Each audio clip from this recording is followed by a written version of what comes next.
নমস্কাৰ মই মজিদ বন্ধুসকল পলকতে চাওক আজি সন্ধিয়াৰ 7টা গুৰুত্বপূৰ্ণ খবৰ। প্ৰথমটো খবৰ, অসম চৰকাৰে কিমান ঋণ লৈছে, কি হাৰত ঋণ লৈ আছে অসম চৰকাৰে। বছৰত 24,000 কোটি টকা ঋণ লয় অসম চৰকাৰে আৰু এই ঋণ লোৱা টকাসমূহ ক'ত কেনেদৰে খৰচ কৰে তাৰ হিচাপ দিব লাগে অসম চৰকাৰে। বিধানসভাত এইদৰে সৰব হৈ পৰিছিল AIUDFৰ বিধায়ক আশৰাফুল হুছেইন আৰু তাৰ পিছতে বিধায়কগৰাকীক নিলম্বন কৰা হৈছে বিধানসভাৰ পৰা। কি হাৰত ঋণ লৈ আছে অসম চৰকাৰে, এই সন্দৰ্ভত সৰব হৈ বিধানসভা সদনৰ পৰা নিলম্বন হল বিধায়ক আশৰাফুল হুছেইন। বিধানসভা চৌহদত বিস্ফোৰণ আশৰাফুল হুছেইনৰ। ঋণসমূহ কি কামত ব্যৱহাৰ কৰি আছে সেয়া জনাব লাগে। মোৰ প্ৰশ্নৰ উত্তৰত চালেবেৰে কোবাইছে বিভাগীয় মন্ত্ৰীয়ে। আমাৰ প্ৰশ্নৰ সঠিক উত্তৰ দিব নোৱাৰিলে বিত্ত বিভাগে আৰু সৰব হোৱাৰ বাবে মোক নিলম্বন কৰিছে সদনৰ পৰা। সদনৰ পৰা বাহিৰত আহি সংবাদ মাধ্যমৰ সন্মুখত এই মন্তব্য কৰিছে বিধায়ক আশৰাফুল হুছেইনে। আশৰাফুল হুছেইনে লগতে কয় যে বছৰত 24,000 কোটি টকা ঋণ লয় অসম চৰকাৰে, কিন্তু সমষ্টিলৈ আহে মাত্ৰ 10 পৰা 20 কোটি টকা। ঋণৰ টকাসমূহ ভাল লগা কামত ব্যৱহাৰ কৰে মুখ্যমন্ত্ৰী তথা চৰকাৰে। অসমৰ জনসাধাৰণৰ লগত অন্যায় কৰিছে এইখন চৰকাৰে, এই মন্তব্য কৰে AIUDFৰ বিধায়ক আশৰাফুল হুছেইনে। পৰৱৰ্তী খবৰ, 29 মাৰ্চত বছৰৰ প্ৰথমটো সূৰ্যগ্ৰহণ। 29 মাৰ্চত 3 ঘণ্টাৰ বাবে অন্ধকাৰ হৈ পৰিব সমগ্ৰ পৃথিৱী। 29 মাৰ্চত পুনৰ আন এক বিৰল মহাজাগতিক পৰিঘটনাৰ সাক্ষী হ'বলৈ গৈ আছে সমগ্ৰ বিশ্ববাসী। 29 মাৰ্চত বছৰৰ প্ৰথমটো বিৰল সূৰ্যগ্ৰহণ। 2025 বৰ্ষৰ প্ৰথম 2টা মাহতেই 7টাকৈ ভূমিকম্পই জোকাৰি গৈছে বিশ্ব তথা দেশ। ইটোৰ পিছত সিটো বিৰল মহাজাগতিক পৰিঘটনা সংঘটিত হৈছে এইখন পৃথিৱীত আৰু প্ৰায় 3 ঘণ্টা ধৰি 29 মাৰ্চত অন্ধকাৰ হৈ পৰিব পৃথিৱী। পুৱা 8:30 পৰা আৰম্ভ হৈ 12:43 অন্ত পৰিব এই সূৰ্যগ্ৰহণ। 10:47 সম্পূৰ্ণ গ্ৰাস হ'ব সূৰ্য আৰু ভাৰতীয় সময় অনুসৰি দুপৰীয়া 2:20 সম্পূৰ্ণ হ'ব, অৰ্থাৎ আৰম্ভ হ'ব এই সূৰ্যগ্ৰহণ আৰু এই সূৰ্যগ্ৰহণ অন্ত পৰিব 4:16। ইউৰোপ, এছিয়া, আফ্ৰিকা, উত্তৰ আমেৰিকা এইসমূহ দেশত দেখা পোৱা যাব এই সূৰ্যগ্ৰহণ। ভাৰতবৰ্ষ যিহেতু এছিয়াৰ এখন দেশ, সেয়ে ভাৰতবৰ্ষৰ পৰাও এই সূৰ্যগ্ৰহণ দেখা পোৱা যাব। দক্ষিণ আমেৰিকা, আটলান্টিক মহাসাগৰ, আৰৱ সাগৰৰ পৰাও দৃশ্যমান হ'ব এই সূৰ্যগ্ৰহণ। বিশ্বৰ 17খনকৈ দেশত স্পষ্ট ৰূপত দৃশ্যমান হ'ব এই গ্ৰহণ। সেই দেশসমূহ হৈছে Canada, Portugal, Spain, Ireland, Finland, Africa আৰু আমেৰিকাত দৃশ্যমান হ'ব এই সূৰ্যগ্ৰহণ।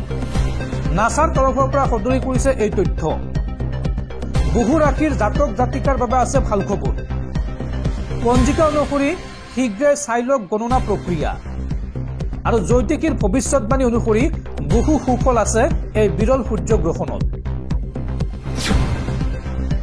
পৰৱৰ্তী খবৰ, এইবাৰ মিয়াৰ প্ৰসংগত উত্তাল অসম বিধানসভাৰ সদন। মিয়া সন্দৰ্ভত মন্ত্ৰী অশোক সিংঘালে কৰা মন্তব্যক লৈ AIUDFৰ প্ৰতিবাদ আৰু AIUDFৰ প্ৰতিবাদৰ পিছতেই স্থগিত সদনৰ কাম কাজ। মিয়াৰ প্ৰসংগত উত্তাল হল সদন। মন্ত্ৰী অশোক সিংঘালে মিয়া সন্দৰ্ভত কৰা মন্তব্যক লৈ AIUDFৰ প্ৰতিবাদ। অশোক সিংঘলৰ বিৰুদ্ধে মিয়া বিৰোধী মন্তব্য কৰাৰ অভিযোগ। বাকী জাতি জনগোষ্ঠীক উচতনি দিছে অশোক সিংঘালে। মন্ত্ৰীৰ যোগ্যতা হেৰুৱাইছে অশোক সিংঘালে। অসমত 1 কোটি লোক থকা মিয়াক অশোক সিংঘালে বেয়া পায়। ভাৰতৰ স্বাধীনতা আন্দোলনত তেজ দিছিল মিয়াসকলে আৰু AIUDFৰ প্ৰতিবাদৰ পিছতেই স্থগিত হৈ পৰে সদনৰ কাম কাজ। দৰ্শকসকল আৰু বহুতো গুৰুত্বপূৰ্ণ খবৰ আছে। তাৰ আগতে আপোনাক জনাও যে যদি আপুনি এতিয়ালৈকে এই ভিডিঅ'ত লাইক কৰা নাই তেন্তে এতিয়াই ভিডিঅ'টোত লাইক কৰি দিয়ক আৰু এনেকুৱা ধৰণৰ ভিডিঅ'সমূহ নিতৌ চাবলৈ চেনেলটো ছাবস্ক্ৰাইব কৰি কাষত থকা বেল আইকনটো প্ৰেছ কৰি ৰাখক। পৰৱৰ্তী খবৰ, এফালে চাহ জনগোষ্ঠীয় লোকৰ ঝুমুৰ নৃত্যৰ বিশ্ববিলেখৰ নামত কোটি কোটি টকা খৰচ, আনফালে লোকচানত চলা চাহ বাগিচা লিজত দিলে অসম চৰকাৰে। চাহ নিগমৰ বাগিচাৰ শ্ৰমিকক চৰকাৰে এতিয়াও দিবলৈ বাকী আছে 297.61 কোটি টকা। শেহতীয়াকৈ বিধানসভাত প্ৰকাশ পাইছে এই তথ্য। এফালে বিশ্ব অভিলেখৰ নামত কোটি কোটি টকা ব্যয়, আনফালে লোকচানত চলা চাহ বাগিচা লিজত দিলে চৰকাৰে। অসম চাহ নিগমৰ 6খনকৈ চাহ বাগিচা দিলে লিজত। সদনত স্পষ্ট হৈছে চৰকাৰৰ ব্যৰ্থতা। বিধায়ক ৰেকিবউদ্দিন আহমেদৰ প্ৰশ্নৰ উত্তৰত বিভাগীয় মন্ত্ৰীয়ে প্ৰকাশ কৰে এই তথ্য। চাহ নিগমৰ অধীনস্থ 6খনকৈ চাহ বাগিচা চলিছে লোকচানত আৰু আন 6খন বাগিচাও লিজত দিলে চৰকাৰে। এই বাগিচা কেইখন হৈছে নেগেৰেটিং চাহ বাগিচা, ৰঙামাটি চাহ বাগিচা, নিচামৰা চাহ বাগিচা, ডিজু ভেলী চাহ বাগিচা আৰু লুচুং চাহ বাগিচা লিজত দিছে চৰকাৰে। লগতে নাগিনীজান চাহ বাগিচাও দিয়া হৈছে লিজত।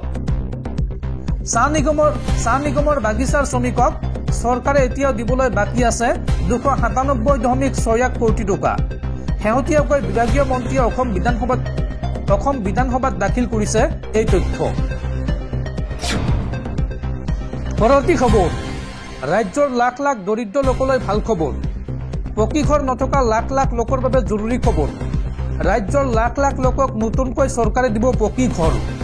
কিন্তু কেনেকৈ লাভ কৰিব এই চৰকাৰী ঘৰ আৰু কি কি চৰ্ত বান্ধি দিলে চৰকাৰে, চাওঁ আহক এই সন্দৰ্ভত সবিশেষ। পকী ঘৰ নথকা লাখ লাখ লোকৰ বাবে জৰুৰী খবৰ। ঘৰত বাহন থাকিলেও এতিয়াৰ পৰা চৰকাৰী পকী ঘৰৰ বাবে কৰিব পাৰিব আবেদন। অসমৰ সকলো দুখীয়া মানুহে লাভ কৰিব চৰকাৰী পকী ঘৰ। অসমৰ নতুনকৈ 3,88,000 লোকলৈ পকী ঘৰ ঘোষণা চৰকাৰৰ।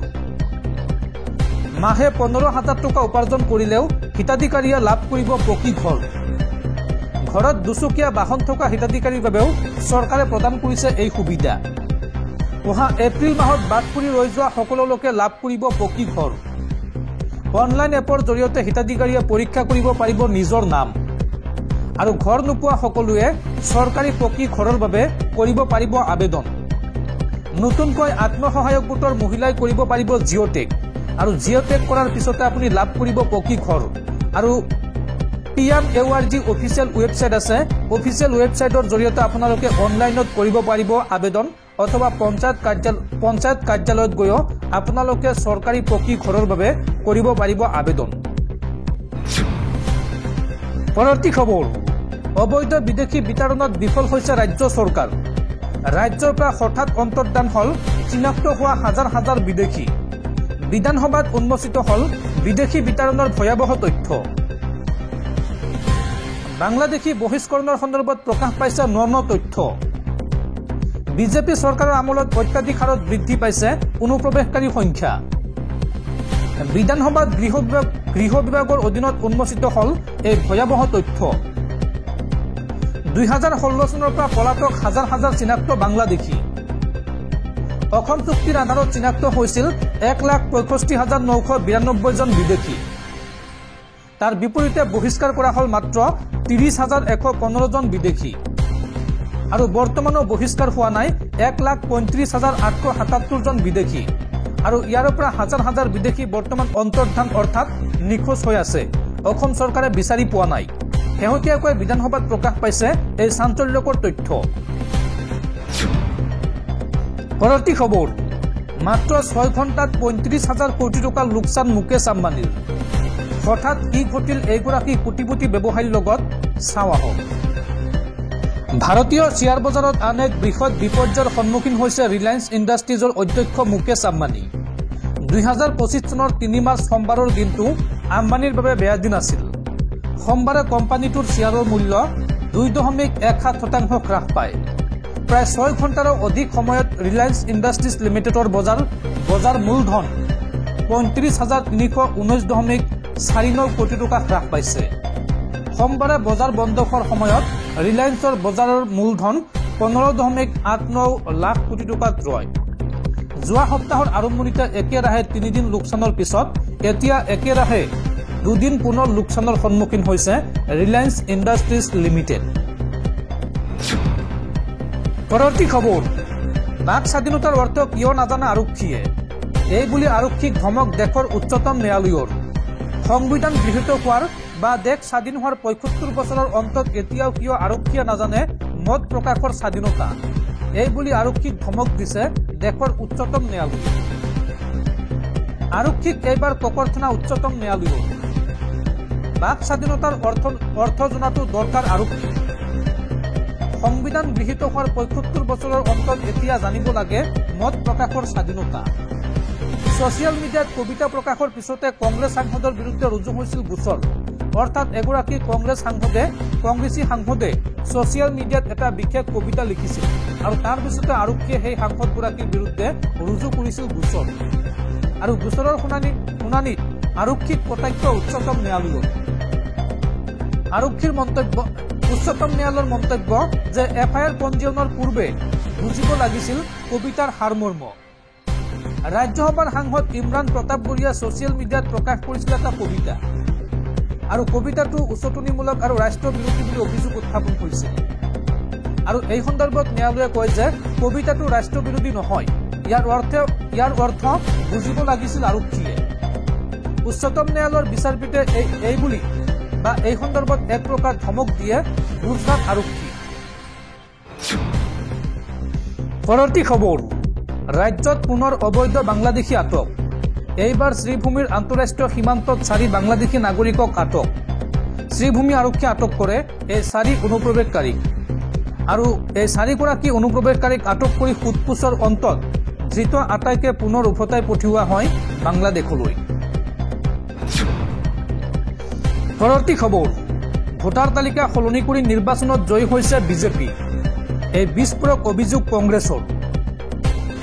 ভোটাৰ তালিকা পৰিবৰ্তনেৰ বিষয়টোক লৈ এইবাৰ বিজেপির বিরুদ্ধে আক্রমণাত্মক কংগ্রেস নেতা রাহুল গান্ধী। সোমবারে কংগ্রেসে অভিযোগ করে যে নির্বাচন আয়োগের সহায়ত বিজেপিয়ে ভোটার তালিকার পরিবর্তন ঘটাইছে আর সাহসীয় দলের স্বার্থত নির্বাচনী সুবিধা লাভের উদ্দেশ্যে এই কাম করা হয়েছে। কংগ্রেসের UAGL অর্থাৎ empowered action group of leaders and expert গোটে এক বিবৃতিত কয় যে ভোটার তালিকা সলনি করার উদ্দেশ্য হয়েছে বিজেপির নির্বাচনত জয়ী হওয়ার প্রক্রিয়াটো সহজ করে তোলা। বিবৃতিটোত কোৱা হৈছে যে ভোটাৰ তালিকাত প্ৰাথমিক বিভ্ৰান্তি আৰ বিসংগতি আছে আৰ ইয়াৰ ফলত ভাৰতেৰ নিৰ্বাচনী গণতন্ত্ৰেৰ ধাৰণাটোই বিপদত পৰিছে। কংগ্ৰেসেৰ মতে একাধিক ভোটাৰে একেটা ভোটাৰ আইডি নম্বৰ ব্যবহাৰ কৰে আছে, যেটো সম্পূৰ্ণ অপ্ৰত্যাশিত। বিবৃতিটোত লগতে কোৱা হৈছে যে একাধিক ভোটারে বেলেগ ভোটার আইডি নম্বরের পরিবর্তে একেটা নম্বর ব্যবহার করেছে, যেটো অসম্ভব। কোনো গণতন্ত্রত ইয়ার আগতে কেতিয়াও এয়া হোৱা নাই।